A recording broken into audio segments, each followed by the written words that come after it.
అండి మామయ్య మోసం చేశాడు, పిల్లలు జాగ్రత్త అంటున్న జనసేన.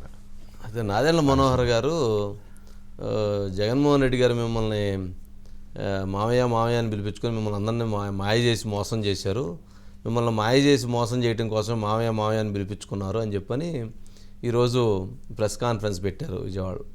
అంటే వారు ఏమంటారంటే 6,300 కోట్లు ఎంతో కేంద్ర ప్రభుత్వం నుంచి నిధులు వచ్చాయి, మరి నాడు నేడుకి దాంట్లో దాదాపు 2,000 కోట్ల రూపాయలు సుమారుగా దాంట్లో దారి మళ్ళే నిధులు పెద్ద ఎత్తున అవినీతి చోటు చేసుకుంది, పెద్ద ఎత్తున పిల్లలకి చెందాల్సినటువంటి నగదుని నిధులని దోచుకున్నారు, దీని మీద పూర్తి స్థాయి విచారణ జరగాలి, ప్రజలని విద్యార్థులని చిన్నపిల్లలు చదువుకునేటువంటి పిల్లల విషయంలో ప్రభుత్వం వారిని నిధులని దోచుకోవటం తప్పు అనేటువంటిది వారి భావన.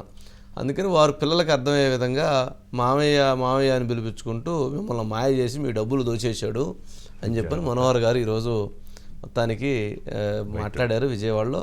ఇప్పుడు ప్రతిరోజు ఒక సబ్జెక్ట్ అట, అంటే ప్రభుత్వం దోచేసినటువంటి అంశాల మీద ప్రతిరోజు ఒక సబ్జెక్టు ప్రెస్ కాన్ఫరెన్స్ పెట్టి మాట్లాడతారని చెప్తున్నారు. ఒకసారి ఆ బయట ప్లే చేయండి. ప్రభుత్వం నుంచి ఇతర సంస్థల నుంచి 6,000 కోట్ల రూపాయలు మన ఆంధ్రప్రదేశ్కి వచ్చాయి. ఈ రోజుకి 27 నెలలు పూర్తయింది. 10% కూడా ఎక్కడ కూడా విద్యాశాఖలో కన్స్ట్రక్షన్ వర్క్లు కాంట్రాక్ట్లు ఏవైతే ఇచ్చారో ఎక్కడ కూడా వీళ్ళు పూర్తి చేసుకోలేకపోయారు. సింపుల్గా చెప్తున్నా మీకు, అమ్మ ఒడి కార్యక్రమం తీసుకుందాం. 15,000 రూపాయలు ఇస్తామని చెప్పిన వాటిలో 1,000 రూపాయలు స్కూల్ మెయింటెనెన్స్ ఫండ్ అని తీసుకున్నారు.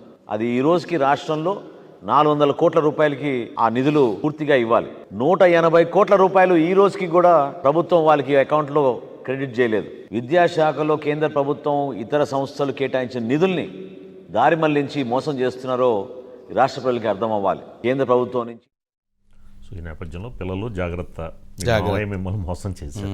అది రైట్. గాంధీ ఉన్నారు. గాంధీ గాంధీ ఏంటి మామయ్య మోసం చేశారని చెప్పని మనోహర్ గారు మొత్తానికి ఏదో ఆధారాలతో సహా బయటపెట్టినట్టున్నారు, ఏంటి అంటే? వాస్తవంగా సెంట్రల్ గవర్నమెంట్ నుంచి ఒక స్కీమ్ కింద వచ్చేటువంటి డబ్బులను తీసుకుని రాష్ట్ర ప్రభుత్వం ఇక్కడ దానికి సంబంధించినటువంటి పనులు చేయాల్సి ఉండగా దాన్ని ఆ నిధుల్ని మళ్లించి వేరే స్కీములకు వాడటం కానీ, లేకపోతే అసలు నిధులు ఏమయ్యో చెప్పి గల్లం చేయటం కానీ ఇవన్నీ కూడా జరుగుతుంది.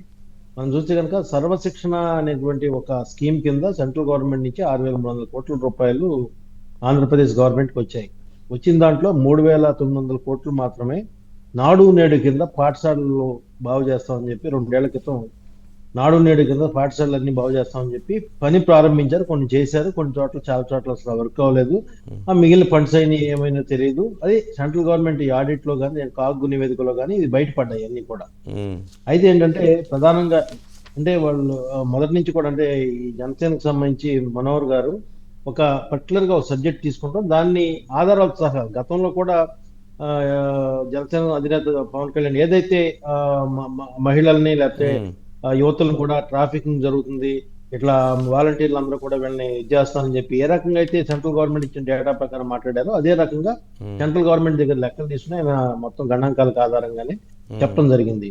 అయితే ఈ డబ్బులు నాడు నేడు కింద మిగిలిపోయిన డబ్బులు కానీ నాడు నేడు పూర్తి చేసి ఇంకా బిల్లులు చెల్లించకుండా ఉన్నటువంటి పరిస్థితి ఉంది. అంటే ఖర్చులు ఏది చూపించారు కానీ కాంట్రాక్టర్లకు వాళ్ళకి ఇంకా డబ్బులు వెళ్ళలేదు. ఇంకా వాళ్ళ పరిస్థితి ఏంటి, మిగిలిన డబ్బుల పరిస్థితి ఏంటి, ఏ స్కీమ్కి వెళ్ళిపోయింది ఇక్కడ నుంచి అసలు? అంటే అమ్మఒడి డబ్బులు కూడా కొన్ని వేరే స్కీములకు మళ్లించినట్టు కూడా తెలుస్తుంది. ఇటు నాడు నేడు అమ్మఒడి ఈ 2 స్కీముల డబ్బులు తీసుకెళ్లి వేరే వాటికి ఖర్చు పెట్టారు. ఏ లెక్కలో చూపిస్తారు అసలు? ఏ రకమైనటువంటి సంబంధం వాటికి వీటికి ఉందని చెప్పి ఆయన ప్రశ్నించడం జరిగింది. దీని మీద ప్రభుత్వం సమాధానం చెప్పాలని చెప్తుంది. ఇదే కాదు, రేపటి నుంచి మొదలుకొని దాదాపుగా వారం రోజుల పాటు రోజుకు ఒక సబ్జెక్ట్ మీద రోజు ఉదయం 11 గంటలకి ఒక ప్రెస్ మీట్ ఏర్పాటు చేసి రేపు పరిశ్రమలకు సంబంధించిన దాని మీద రేపు మాట్లాడే అవకాశం ఉంది. మనోహర్ గారు చెప్పడం జరిగింది. ప్రతిరోజు కూడా ఒక సబ్జెక్ట్ మీద నిర్దిష్టంగా ఒక సబ్జెక్ట్ మీద, అంటే బయటకు వచ్చి ధర్నాలు ఏని కాకుండా రాజకీయపరమైన విమర్శలు చేయకుండా నిర్దిష్టంగా ఒక సబ్జెక్ట్ మీద, ఒక స్కామ్ మీద కానీ లేకపోతే ఒక నిధుల మళ్లింపు కానీ నిధులు గల్లద్దు కానీ ఇట్లా ప్రజల్లోకి తీసుకెళ్లేందుకు వాళ్ళు అంతైతే మాత్రం ఆయన పార్టీ తరఫున కృషి చేస్తారు. Right Gandhi, right, thank you. దీని మీద యాక్చువల్గా సర్వశిక్ష అభియాన్ ఉద్యోగులు శాలరీస్ పెంచండి అని చెప్పి అడిగితే అసలు జీతాలు ఇవ్వడమే మానేశారంట. అడిగినందుకు మరి అడగకూడదు కదా. జగన్మోహన్ రెడ్డి గారి దగ్గర చెప్పింది వినాలి కానీ అడుగుతారు ఎవరన్నా? ఇలాంటి ఇప్పుడు అంశాలు ఎమ్మెల్యేలు ఎవరన్నా అడిగితే ఏమైద్ది? అసలు సీటే ఉండదు. అడక్కు నేను వస్తే ఎక్కడో దగ్గర సీట్ ఉండిద్ది, అవునా? అడిగితే ఏమైద్ది? అసలు సీటే పోతుంది. సీటే పోయిద్ది. అందుకని ఏం చేయాలి? వాళ్ళు కూడా అడగకుండా ఉంటే వచ్చిన జీతం వచ్చి ఉండేది. అడిగితే ఏమైంది? ఇప్పుడు జీతమే లేకుండా పోయింది. మరి అది కదా అలా లాజిక్. ఉందండి పరిస్థితి. తెలుసుకొని పని చేయాలి. ఇప్పుడు అవతల వ్యక్తి యొక్క మనసును బట్టి తెలుసుకొని పని చేయాలి.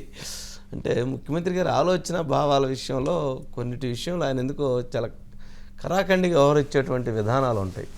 అమరావతి విషయంలోనే అది మన కళ్ళ ముందు కనిపించినటువంటి అంశం. అది అలా అంతమంది ప్రజలని అంత ఆయన చెప్పి అమరావతికి కట్టుబడి ఉంటాం, అమరావతి చేస్తామని చెప్పి ఆయన మాట మార్చడం అనేది నిజంగా అది ఒక అలాంటివి ఎన్నో.